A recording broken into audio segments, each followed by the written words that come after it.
안녕하세요. 파렴치한 어머님 때문에 남편과 이혼 소송 중인 30대 여성입니다. 솔직히 어머님만 문제라면 이혼까지는 안 했을지도 모르겠어요. 어머님이야 안 보고 살면 그만이니까요. 하지만 제가 이혼을 결심하게 된 건 피는 못 속인다더니 결국 남편도 어머님하고 별반 다를 게 없었거든요. 그래서 막말로 이혼하는 게 자랑은 아니지만 이혼녀라고 제가 이마에 써붙이고 다닐 것도 아니고 양아치 집구석에 돈 뜯기며 살 바엔 이혼하는 게 100번 1000번 낫겠더라고요. 남편하고는 친정아버지 친구분의 소개로 만났어요. 당시 저는 주변에서 일중독이냐 말할 만큼 남자나 연애에는 관심이 없었고 오로지 일만 하며 하루를 보냈거든요. 어쩌다 여유 시간이 나면 여행을 간다거나 배워보고 싶은 것들을 배우기도 했고요. 그런데 이런 제 생활이 제 스스로는 무척이나 만족스러웠던 반면 친정 부모님이 보시기엔 걱정이 되셨는지 급기야는 소개팅을 잡아오신 거 있죠. 그리고 중간에서 주선을 해주신 분이 아버지 친구분이라 하시니 제가 무조건 싫다고 거절을 할 수도 없었고요. 그리고 그렇게 만나게 된 남편은 의외로 저와 비슷한 구석이 많아서 말이 잘 통했어요. 일단 저나 남편이나 일하는 분야가 비슷하다 보니 얘기거리가 끊이지를 않았거든요. 그리고 그렇게 이야기가 길어지다 보니 어느새 다음 만남도 기약하게 되었죠. 결국 이후로도 몇 번의 만남을 가진 끝에 저희는 본격적으로 연애를 시작했고 만난 지 1년 만에 결혼까지 약속했습니다. 저는 연애를 시작했을 때부터 남편한테 양가에 손 벌리지 않고 결혼하고 싶다고 했어요. 사실 친정아버지께서 공장을 운영하고 계시긴 했지만 노후 준비라곤 사시는 집과 연금이 전부였거든요. 그래서 저는 언젠가 결혼을 하게 되더라도 어떻게든 제 힘으로 해결하고 싶었지 친정 부모님에게 부담을 드리고 싶지는 않았죠. 그리고 이런 제 이야기를 남편에게 했을 때 남편은 전적으로 동의하는 바라며 알겠다고 했습니다. 그런데 막상 상견례를 코앞에 두고 남편이 자기가 할 말이 있다더니 자기가 결혼 자금이 충분치가 않다는 거예요. 그래서 갑자기 이 타이밍에 그게 무슨 소리냐니까 대학 졸업하고 한동안은 학자금 대출 갚느라 바빴고 이후로는 자기가 자기 자신을 위해 투자를 하고 싶은 생각이 들어서 외제차를 뽑았는데 그게 생각보다 손도 많이 가고 이것저것 들어가는 돈이 많아 결혼 자금까지 모을 새가 없었다나요? 그러면서 그래도 저를 놓치고 싶지 않아서 이런 이야기를 진작에 못했다고 미안하다 하는데 솔직히 너무 어이가 없더라고요. 하지만 결국 양쪽에서 대화가 오간 끝에 시부모님이 1억 해주시고 저는 제가 모은 1억 가지고 결혼했어요. 한편 결혼하고 1년이 채 되지 않았을 무렵 친정에 일이 생겼습니다. 친정어머니가 울면서 전화를 해오셨거든요. 처음 있는 일이라 제가 놀라서 무슨 일이냐 여쭈니 친정아버지께서는 제가 걱정한다며 저한테 말하지 말라 하셨다는데 실은 아버지가 쓰러지셨다대요.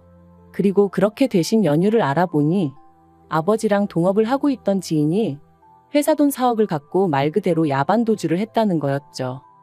그리고 그때부터 친정아버지를 대신해 제가 어떻게든 일을 수습하기 위해 백방으로 뛰어다녀야 했습니다. 다니던 회사도 관두고 어머니랑 같이 은행부터 시작해 부모님의 지인분들을 찾아다니며 돈을 구하느라 정신이 하나도 없었죠. 그 과정에서 온갖 싫은 소리 험한 소리 들어야 했고 비참한 기분도 한두 번 느낀 것이 아니었어요. 하지만 일단은 아버지가 평생 해오신 사업을 어떻게든 지켜야 한다는 생각에 자존심 같은 건 다 내려놓은 상황이었네요. 그리고 죽으라는 법은 없다고 결국 우여곡절 끝에 3억을 만들었습니다. 아니, 3억을 빚졌죠. 앞으로 어떻게 갚을 것인가 그건 고민할 틈도 없었고 고민해본들 답도 없었지만 그런데 문제는 도무지 남은 1억은 어디서 구해야 할지 알 수가 없었습니다. 차마 사채를 쓸 수는 없고 그렇다고 제 이름으로 대출을 받자니 그건 남편이 동의해주지 않았어요. 야속했지만 남편 입장도 이해가 되었으니 원망하는 마음은 없었습니다. 그리고 그렇게 도통 방법을 찾을 수 없어서 반쯤 넋이 나가 있던 때 시부모님께서 연락도 없이 저희 집에 오셨더라고요. 시부모님께선 저더러 아무리 그래도 그렇지 어떻게 네 아버지 쓰러진 얘기를 안 할 수가 있냐며 저를 나무라셨어요. 하지만 사실 저는 시부모님한테는 저희 친정아버지가 쓰러지신 것도 어쩌다 그렇게 되셨는지도 알리고 싶지 않았거든요. 왜냐하면 그게 저희 아버님은 교사셨고 어머님은 젊은 시절 피아노 학원을 운영하셨는데 그래서 두 분 스스로가 이 집안은 교육자 집안이라 칭하며 사업하시는 저희 친정부님을 번번이 아주 은근히 까내리시곤 하셨으니까요. 그래서 시부모님께서 제 친정 상황이 사업 때문에 복잡해진 걸 아시면 또 듣기 싫은 소리를 하실 게 뻔하다 싶어 남편에게 절대로 말하지 말라고 했던 거였죠. 아무튼 시부모님은 질문 세례를 쏟아내시다가 이내 그래서 돈 문제는 다 해결이 된 거냐 하셨고, 저는 1억만 더 구하면 이래저래 당장 고비는 넘길 것 같다고 말씀을 드렸습니다. 그러자 어머님이 대뜸 그럼 그 돈은 우리가 해줄게 그러시는데 솔직히 깜짝 놀랐어요. 그리고 순간 혹했던 것도 사실이고요. 하지만 제가 아니라고 괜찮다 했습니다. 친정 부모님도 분명히 원하지 않으실 거라고 했고 여러 가지로 불편할 것 같은 촉이 왔다고 해야 할까요? 하지만 시부모님께선 고집을 꺾지 않으셨습니다. 이런 일은 원래 가족끼리 서로 돕는 거라며 저더러 부담 갖지 말라면서요. 그리고 솔직히 저도 계속해서 고집을 내세우기엔 상황이 상황이었던지라 그럼 감사히 쓰고 최대한 빨리 갚아드리겠다 하며 돈을 빌리게 되었죠. 그리고 그렇게 우여곡절 끝에 마련한 사억으로 저는 급한 불을 껐고 이후로 얼마 지나지 않아 친정아버지도 자리에서 일어나셨습니다. 친정아버지께서는 가족을 비롯한 주변 사람들을 볼 낯이 없다 하시면서도 도망간 동업자에 대한 배신감에 치를 떠셨지요. 경찰에 이미 신고를 해둔 상황이었고 출국 금지까지 내려져 있었기에 잡는 건 시간 문제라 했지만 어쨌든 아버지께선 정신적으로 많이 약해지신 상황이었습니다. 그래서 결국 제가 회사를 관두고 부랴부랴 아버지 사업을 이어받았어요. 하지만 돌이켜 생각해보면 저를 정말 힘들게 한 건 아버지의 사업도 아니었고 돈 4억을 갚아야 한다는 중압감도 아니었습니다. 그건 다름 아닌 1억을 빌려주신 이후로 시부모님이 보여주신 행동들이었어요. 자의반 타의반으로 시부모님께 돈 1억을 빌리게 되었을 때 저나 시부모님 사이에 정확히 오간 말은 없었지만 그래도 저도 절대로 공짜로 가져다 쓸 생각은 없었거든요. 하지만 어머님이 이자로 매달 100만 원을 요구하셨을 땐 솔직히 좀 당황스러웠던 게 사실입니다. 그것도 원금은 포함하지 않고 이자만 100만 원이요. 그래서 제가 남편에게 이건 좀 아니지 않냐 하니까 그냥 생활비 좀 보태드린다 하고 드리라는데 제가 저 돈 빌려달라고 부탁을 드린 것도 아니고 어이가 없더라고요. 하지만 이런 문제로 어머님과 부딪히기엔 제가 처리해야 할 일이 너무나 많았어요. 그래서 남편과 합의한 게 원래 드리던 용돈이 매달 50이었으니 거기에 50 얹어드린다 생각하겠다 했습니다. 그런데 이번엔 시부모님이 나서셔서는 사람이 어려울 때 도와준 사람한테 그러면 되네 안 되네 하시는데 정말 칼만 안 들었지 날강도가 따로 없다 싶대요. 그래서 제가 그때 아주 작정을 했어요. 어떻게든 시댁 돈부터 갚는다고 말이죠. 하지만 어머님 아버님의 횡포는 거기서 끝이 아니었습니다. 어쩌다 돈 100만 원 드리는 게 하루라도 늦어지면 저도 저희 남편도 아닌 저희 친정어머니께 연락을 하셨어요. 그리고는 이렇게 제가 밖으로만 돌 줄은 몰랐다 그러니 애도 안 생기는 거 아니겠냐. 우리는 교육자 집안이라 우리 수준에 맞는 참하고 조신한 아가씨를 원했다. 별의별 이야기를 다 해대시더라고요. 그러면 저희 친정어머니는 그래도 시부모님한테 1억을 가져다 썼다는 생각에 싫은 소리도 못하시고 죄송하다.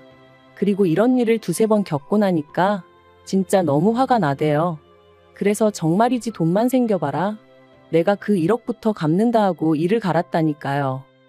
그리고 그렇게 산지 2년이 다 되어가던 올해 봄, 저와 친정 식구들은 뜻하지 않은 연락을 받았습니다. 그건 바로 저희 공장과 오랫동안 거래를 해오던 중견기업이었는데 그쪽에서 저희 공장을 아예 인수를 하고 싶다는 것이었죠.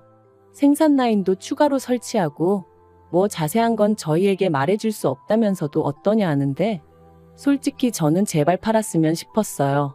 왜냐하면 그쪽에서 공장만 인수하는 게 아니라 저를 팀장급으로 데려가고 싶다고 했으니까요. 하지만 친정부모님, 특히나 일평생 사업을 꾸려오신 아버지가 어떤 심정이실지 도저히 모르겠어서 어떤 의견도 낼 수가 없었죠. 그런데 그 이야기가 나오고 하루 만에 친정아버지께서 팔아버리자셨습니다. 이제 이것저것 신경 쓰며 살기엔 만사가 귀찮다 하시며 동업자가 그렇게 날라버린 이후로는 솔직히 공장 생각만 해도 우라가 치밀어서 죽을 맛이셨다고요. 그리고는 저더러 잘 알아봐서 제값 잘 받고 팔아버려라 하시는데 진짜 온갖 감정이 복잡하게 뒤섞이면서 눈물이 다 나더라니까요. 일단 결정을 내리고 나니 이후에 일은 일사천리로 진행되었습니다. 제가 자세한 과정을 여기다 적을 순 없지만 결과적으로 저희는 13억이란 돈을 남겼어요. 저도 친정부모님도 모두 만족스러운 거래였고 이후로 남아있던 빚을 청산했습니다. 시댁에 지고 있던 1억도 갚았죠. 솔직히 계산해보면 1억 빌리고 1억 2천이나 드린 거지만 빌려준 사람하고 빌린 사람하고 마음이 같을 수는 없는 법이니까요. 이런저런 빚을 다 갚고 나니 남은 건 10억이었고 친정부모님께서 저에게 3억을 주시겠다 하셨습니다. 그런데 제가 거절했어요. 당장 그렇게 큰 돈이 필요하지도 않았고 어쨌든 친정부모님의 사업장이었던 만큼 두 분 노후 자금으로 쓰시는 게 맞다고 생각했으니까요. 그러자 친정어머니께서 그럼 당신이 잘 가지고 있다 훗날 제가 도움이 필요하다 할 때 주시겠다 하셨고 저는 그렇게 해달라 했습니다. 그리고 저희 친정부모님은 10년 넘게 타던 차를 새 차로 바꾸셨어요. 남들이 좋다 하는 외제차는 아니었지만 앞으로 두 분이 여기저기 구경도 다니고 그렇게 편하게 사시겠다면서요. 그런데 이제 이렇게 크고 작은 변화들이 저희 친정에서 생기니 남편이 도대체 무슨 일인가 싶었던 모양입니다. 참고로 공장을 팔았다던가 그런 이야기는 했지만 시시콜콜한 이야기는 안 했어요. 또 뒤에서 장사꾼이 어떻고 이런저런 이야기 나오는 게 싫었거든요. 그런데 저도 저희 남편이 그렇게 집요한 구석이 있는지는 몰랐는데 저 몰래 제 핸드폰이며 노트북이며 뒤져봤던 모양입니다. 그리고 그렇게 저희 친정부모님에게 목돈이 생겼다는 사실을 알게 된 거죠. 저더러 어떻게 이런 이야기를 자기한테 안 할 수가 있냐면서 난리가 났어요. 그리고는 아버님 쓰러지시고 나서는 그 공장은 제가 운영한 거나 마찬가지인데 어떻게 제 몫을 하나도 안 챙긴 거냐면서 막 화를 내는 게 아니겠어요? 그래서 제가 내가 괜찮다는데 당신이 그렇게 열낼 거는 뭐냐 했습니다. 막말로 공장 일을 제가 공짜로 한 것도 아니고 그렇다고 자기가 저를 대신해서 생활비를 다 댄 것도 아니었으면서 말이죠. 하지만 남편은 그래도 그게 아니랍니다. 그리고는 저더러 어떻게 자기 밥그릇도 못 챙기냐면서 한심하네 어쩌네 말이 심해지더라고요. 그래서 제가 잘 알지도 못하면서 그런 식으로 말하지 말라며 우리 친정부모님 재산이고 그걸로 두 분이 뭘 어떻게 하시든 딸인 나뿐만 아니라 그 누구도 이러쿵저러쿵 말하면 안 되는 거라고 쏘아붙였네요. 그런데 이 촉새 같은 인간이 이 이야기를 또 그대로 시댁에 전한 모양입니다. 바로 이튿날 퇴근하고 집에 왔는데 현관에 어머님 아버님 신발이 보란듯이 놓여 있었거든요. 어이도 없고 짜증도 나고 하지만 솔직히 말해서 남편이 모든 걸 알아버렸다는 걸 알게 되었을 때 이런 일도 생길지 모른다고 어느 정도 예상은 하고 있었어요. 그래서 어머님 아버님이 무슨 말씀을 하시건 정신 똑바로 차려야지 하고 마음을 다잡고 인사를 드렸죠. 그런데 어머님이 저더러 대뜸 괘씸하답니다. 저뿐만 아니라 저희 친정부모님도 전부 다 어떻게 사람들이 그럴 수가 있냐면서 이건 아니지 그러시는 거예요. 황당해서 빌린 돈은 다 갚았는데 도대체 무슨 말씀을 하시는 거냐고 뭐가 문제냐 했어요. 그랬더니 1억을 빌렸다고 1억으로 갚는 사람이 어디 있냐면서 공장 팔아 13억이나 받아놓고 어떻게 입을 싹 닦을 수 있냐 그런 말씀을 하시더니 대뜸 저더러 누구 덕분에 그 공장을 지켜낼 수 있었는지 벌써 다 잊었냐대요. 그리고는 덧붙이신 말씀이 가관이었습니다. 당신들이 아니었음 이런 날이 왔겠냐며 13억의 절반을 달라고 하셨거든요. 어이가 없어서 제가 막 웃었어요. 그리고는 제가 어머님더러 사채업자시냐 물었습니다. 1억 그것도 필요 없다 괜찮다 하는 걸 가족이 어떻고 저떻고 하시면서 빌려주셔놓고 2년 동안 이자라고 가져가신 돈만 2천이다. 거기다 그뿐이냐. 툭하면 내가 너희 가족한테 어떻게 했는데 하시며 이것저것 얼마나 많이 바라셨냐고 따졌죠.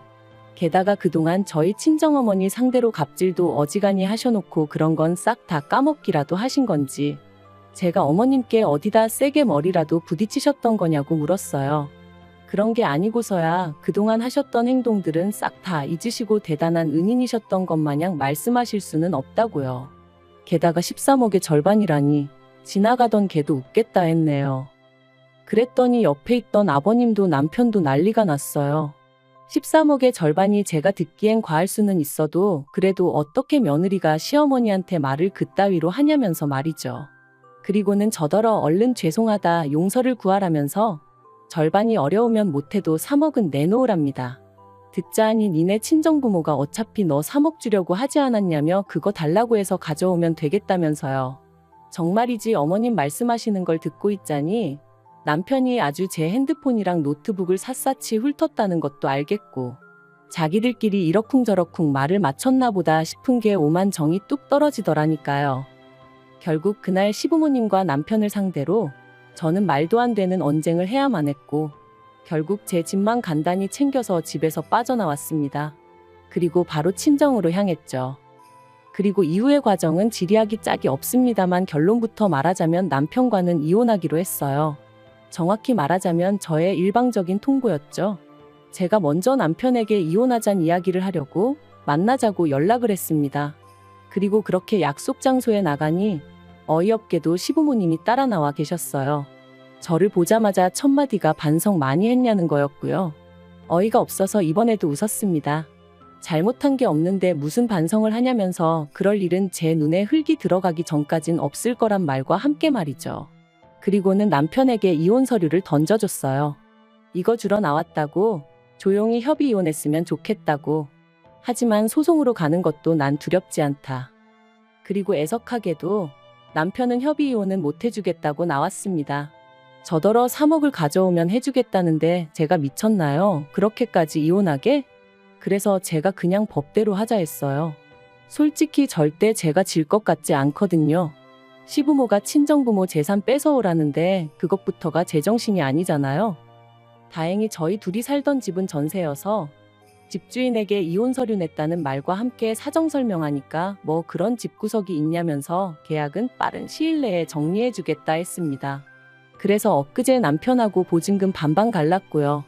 같이 쓰던 가정가구들은 시댁엔 둘 곳이 없다 하고 그래서 팔건 팔고 그렇게 정리했어요. 남편은 이혼을 안 할 건데 이걸 왜 정리하냐면서 난리부르스를 쳤지만 어머님이 먼저 그럼 이걸 어디다 다 두고 이고지고 살 거냐 화를 내시니까 찍소리 못 하던걸요. 참고로 어머님은 남편이 본가에 들어가 지내야겠다니까 내가 40 넘은 아들 뒷바라지나 해야겠냐며 아주 우울해 하시더라네요. 아무튼 지금 제가 바라는 건 그저 빨리 이 이혼 소송이 끝나서 다시는 그 염치 없는 면상들 안 보고 사는 것 뿐이에요. 혼자 잘 살다가 얼떨결에 결혼해서 이혼녀 딱지를 달게 된 게 억울하긴 하지만 인생 공부한 셈 치고 앞으로는 더 현명하게 살아가겠습니다.